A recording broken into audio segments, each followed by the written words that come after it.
Hello everyone, and welcome back to our class in Artificial Intelligence and Machine Learning in Finance.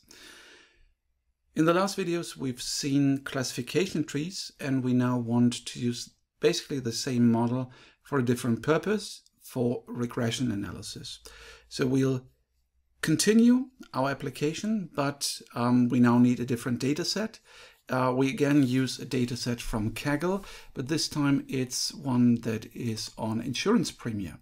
You can download the data here under this link, and we want to predict insurance premium, which are expenses for customers and potential policyholders. And we have data on close to 1,300 health insurance policies, and we have 4 numeric features: age, BMI, number of children, and expenses, and 3 nominal features: sex, smoker, region. So obviously we want to forecast the expenses, the insurance premium, and we are going to use age, BMI, number of children, sex, gender, smoker, yes, no, region, yes, not yes, no, but the different regions to predict the insurance premium. We need to import the data, so we use the readr library. We download the CSV file, import this.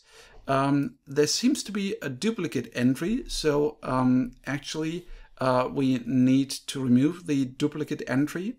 If we now use sum is.na insurance, we get 0, so there are no missing values, which is important in this context. And we have a look at the insurance premium to get a summary. As you can see, the mean is $13,000 probably dollars. The maximum is $63,000, and the minimum is $1,122. So that's the data. We use the Tibble library. We convert the data into a Tibble, and we print the first 8 observations, and you can see we have female, male, male, male, male, female, female, female, the body mass index, number of children, smoker, yes, no, and the regions and the different expenses.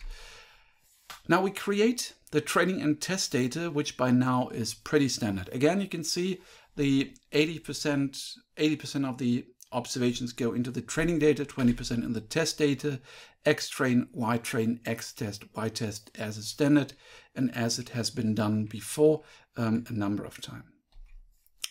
Again, we use the caret package. We set train control, the option to cross-validation, tenfold. We set seed in line 3, and as single trees are fitted very fast, we do not need parallel computing here, and we actually consider various hyperparameters, so the length of our tuning step is 100. The metric needs to be different now. We cannot use accuracy, which is for classification, but this is a regression tree. Y-train is now a metric variable, so the function sees that even using rpart, regression partitioning, it sees that this is not a classification but a regression task, and the metric then is the relative mean squared error. That cannot be accuracy as before. And then we print the complexity parameter 0.0061, and this is what happens. You can see now with increasing complexity parameter, the RMSE increases. It stays constant sometime, and then it jumps up. Now, to visualize the optimal tree for the optimal complexity parameter, you can see here that on the first level, it's quite interesting to see smoker, yes or no. Actually, what you can see here, these are the expenses, the insurance premium. And as you can see, if you're a no smoker, you're immediately in this area where actually the premium are relatively low. Then if you're young, it's the lowest premium. If you're old, and then it's a question if you're not as old or if you're rather old, then this is a distinction made here. If you're a smoker and if you have a high body mass index and if you're old, then 5% of the observations have a very high insurance premium. Now, what is the predictive accuracy here? Again, we predict based on the test data sample, and you can see the R² is 87%. The root mean squared error is 4,238, and the mean absolute error is 2,900. Obviously, the R² is easiest to interpret, and we get that in this model, close to 87% of the variance can be explained by this regression tree.